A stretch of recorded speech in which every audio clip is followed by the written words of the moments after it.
Olá, estamos começando mais um programa Enfoque Saúde e hoje assim eu tenho uma convidada muito especial e vai falar de um assunto que eu acho que interessa para todo mundo, que é sobre terapia familiar. Você sabe o que é?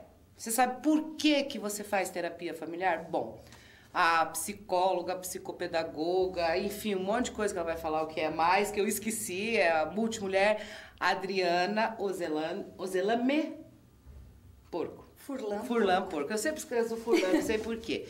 Tá aqui, vai explicar direitinho pra gente. Oi, Adriana. Oi, Kelly. Então vamos lá. Olá a todos os telespectadores. Também, né? Também. E vamos explicar direitinho como funciona a terapia familiar. Por quê? Como é que é indicado? Como é que as pessoas, sabe, recebem essa indicação? Olha, vocês têm que fazer uma terapia familiar ou o teu filho. Como é que acontece isso? Você é a pessoa ideal para falar isso, porque além de fazer terapia familiar, você faz o que mais? É bom, vou falar das minhas especialidades. Isso, né? essa é um monte. Não, nem tanto.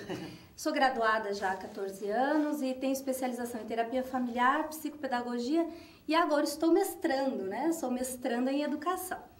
Mas em terapia familiar eu já estou trabalhando em torno de 10 anos e você me perguntou, Kelly, qual é a recomendação, por que as pessoas procuram ou como que se chega à terapia familiar? Via de regra, Kelly, ainda as pessoas não procuram a terapia familiar. Geralmente vem-se com um problema de uma criança ou de um adolescente que estão passando por probleminhas ou de aprendizagem ou de conduta. Não tem um bom relacionamento interpessoal. Por exemplo, também não pode ser com um dos pais? Ou com o relacionamento dos pais, que daí envolva a família? Com certeza. Também? Então, ou uma criança que tenha alguns problemas ou de ordem cognitiva ou de comportamento, mas também pode ser um problema entre relacionamento de pai e filho, por exemplo, ou de mãe e filho, ou propriamente conjugal, e que esteja refletindo, triangulando com o filho. Porque muitas vezes, Kelly, acontece dos pais terem má resoluções dentro do casamento, da esfera conjugal mesmo, e acabando pegando um dos filhos para desviar esse conflito.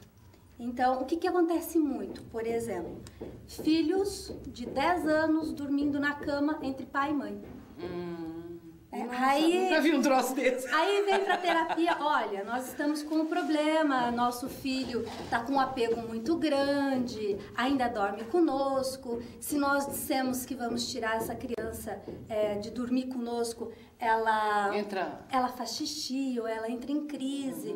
Então aí nós vamos sondar.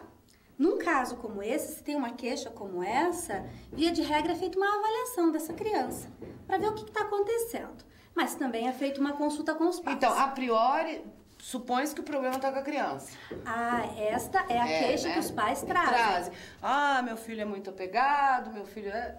A priori, antes da avaliação, o problema é da criança, para os pais. Isso. Aí depois da avaliação que vai chegar à conclusão que o problema não é só da criança. Perfeito. Né? Que os pais são envolvidos nesse problema. Perfeito. Nós chamamos, uma triangulação. Né? Daí tem que tratar todo mundo. Aí tem que tratar todo mundo. Porque daí é a dinâmica que está disfuncional. Então é preciso ver o que faz essa mãe concordar, o que faz esse pai concordar, ou qual não concorda, o porquê não concorda, quais são os estímulos reforçadores para essa criança continuar na cama com os pais, se é um problema da criança, medos, se ela tem enurese noturna, se algum outro problema que apareça, ou se é um dos cônjuges que está promovendo que essa criança permaneça na cama para desviar um outro conflito que possa existir. O que é clássico?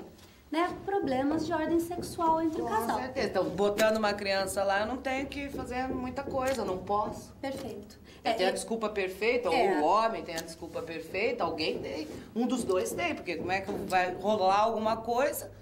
Uma criança lá no meio. É importante deixar bem claro, Kelly, que não é só isso que acontece. Não, você tem inúmeros fatores, tem vários problemas. Pode ser que não seja de ordem sexual, pode ser que o problema esteja na criança mesmo, ou um apego excessivo. Ou pode ser mesmo, não de ordem sexual, mas pode ser de ordem de relacionamento do casal mesmo, que não tá mais afim de conversar e o momento que tá lá deitado é um horário que pode rolar muito papo, muito, como é que discutir relação. O homem não gosta muito de discutir relação, então permite que o filho durma no meio, assim, não tem que ficar conversando muito. Então pode nem ter a ver com ser da ordem sexual, mas pode ser do casal também, né?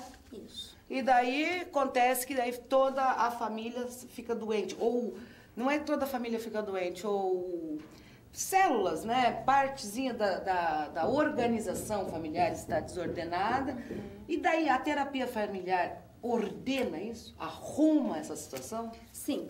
Porque, nesse caso, a família toda é convidada a participar. Depois de se levantar exatamente qual é o problema, a família toda é convidada a participar. Então, vem todos os membros da família para o consultório. Sem exceção? Irmãos? Olha, todo mundo que mora a princípio, quem mora dentro de casa, se a avó participar, se a tia participar, todo mundo vem para terapia.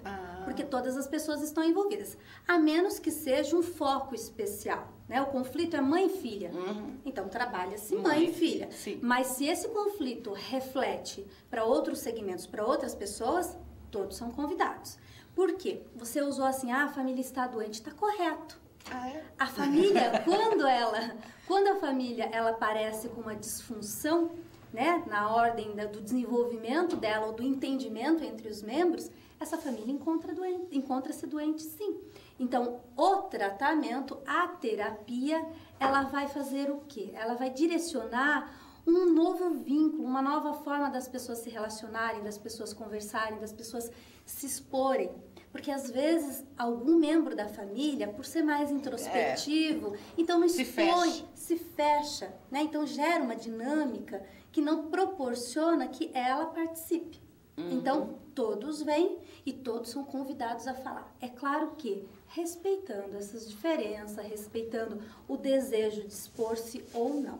E quando um membro da família é meio revoltado da vida, assim, e não quer ir, fala, eu não vou, isso é coisa de gente louca, porque tem muita gente que pensa assim, você vai fazer terapia, não sou louco, não sou louco. E daí, como é que rola? Daí não rola terapia familiar porque falta um membro? Não é porque essa pessoa não eu quero saber, porque não adianta dar de louco não, que a terapia vai rolar do mesmo jeito, né? Com certeza, é importante você falar assim, até porque esse membro, né, esse indivíduo que está se colocando dessa forma tão resistente... É que tá mais doente. Talvez não, talvez... Pra mim já internado.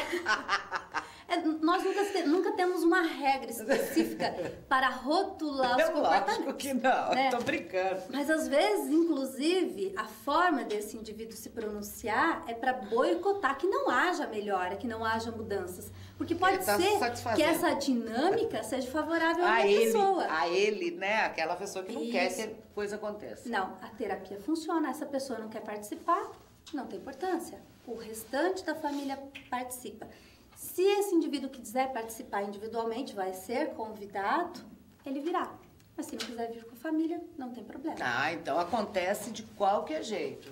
Porque sabe que eu estava preocupada na hora que você falou, toda a família tem que participar. Eu falei, nossa, se tiver um maluco lá, uma maluca, sei lá, eu falo, não vou.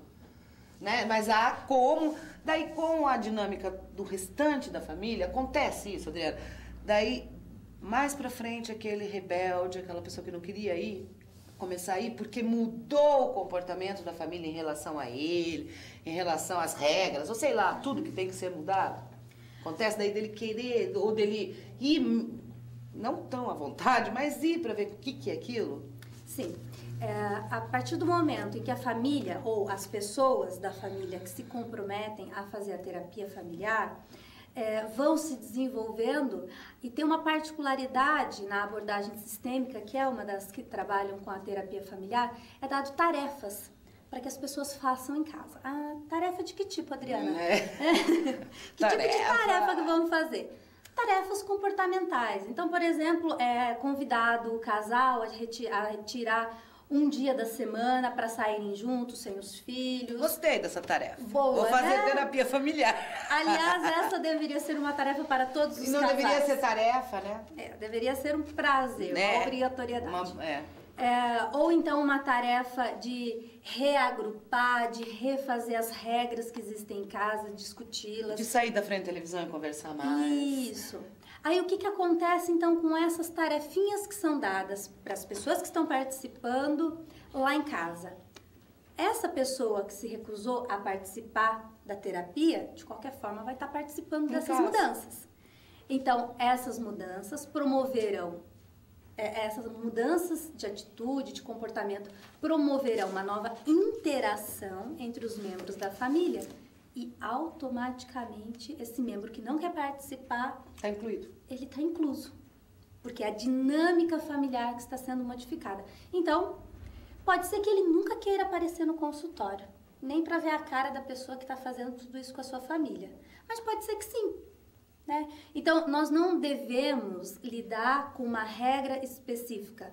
Para se fazer terapia familiar tem que ser assim, assim, assim. Todos participam? Se um não participa, ninguém vai? Não existe isso.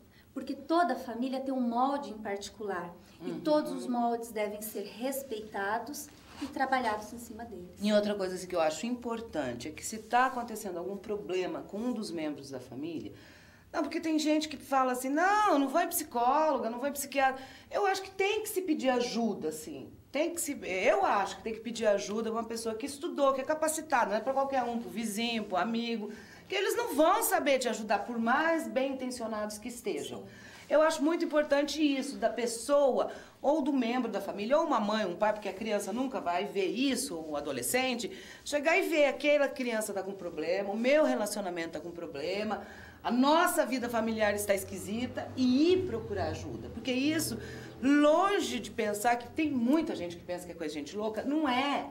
Não é coisa de gente louca, é coisa da vida moderna. Porque hoje em dia a gente não conversa mais, a gente não tem tempo mais de dialogar, de nem conversar com o vizinho, não sabe nem quem é teu vizinho, você não sabe mais nada. Então fica complicado dentro de casa também. Mãe trabalha, pai trabalha, todo mundo trabalha. Então nada melhor que um profissional da tua área, que é especializado nisso, também não pode ir em qualquer lugar, né? Especializado para estar ajudando a resolver, né, Adriana? Não é importante essa visão da família também? Para chegar até vocês. E principalmente porque o molde da família ele está se modificando, né? Kelly, nós não temos mais aquele padrão tradicional, né? Que o pai sai de casa, traz o sustento, né? Que é o provedor, a mãe fica em casa, cuida apenas da casa e dos filhos. Então, esses moldes estão se modificando e isso está desestruturando. Não, na verdade, são ganhos, né? Sei lá, nós vamos discutir um dia sobre isso, sei lá se são ganhos. Todos os ganhos têm também a sua contrapartida, tem os efeitos colaterais e é por isso que as pessoas andam um pouquinho perdidas. Eu fico feliz... que as pessoas estão se abrindo, estão entendendo que se faz necessário, quando um problema aparece, buscar um profissional. E o que você disse é muito correto. Realmente as pessoas são muito bem intencionadas, né? A família extensa, os avós, os tios, os padrinhos, propriamente... Os amigos, via de regra, são pessoas muito comprometidas, pessoas muito bem intencionadas. Mas tem um ditadozinho que eu uso muito quando eu vou dar palestra, que errar é humano e persistir no erro, as pessoas dizem que é burrice, e não é. É estar envolvido com o problema. Então, se a avó, se a tia, se o amigo também estão envolvidos com o problema... Não tem como ajudar? E estão, porque afetivamente existe um vínculo. Então, muitas vezes, as recomendações, os conselhos, nem sempre são muito assertivos. Então, daí a necessidade de buscar-se um profissional. Bom, então eu acho assim que a Adriana explicou, colocou muito bem sobre isso. Se tua família tá aí, ó, está achando que tem alguma coisinha errada, procure um profissional da área da terapia familiar. Nossa, me fugiu o termo. Da terapia familiar e arrume aí tua família. Adriana, muito obrigada por você ter vindo. Obrigada por ter dado esse esclarecimento e já sabe, né? O programa é nosso. Obrigada, agradeço a você e a todos os telespectadores e desejando que todos busquem dialogar e busquem estar comprometidos com a felicidade coletiva da família. Obrigada. Ó, vou para um rápido intervalinho, mas eu volto já já. Aguenta aí.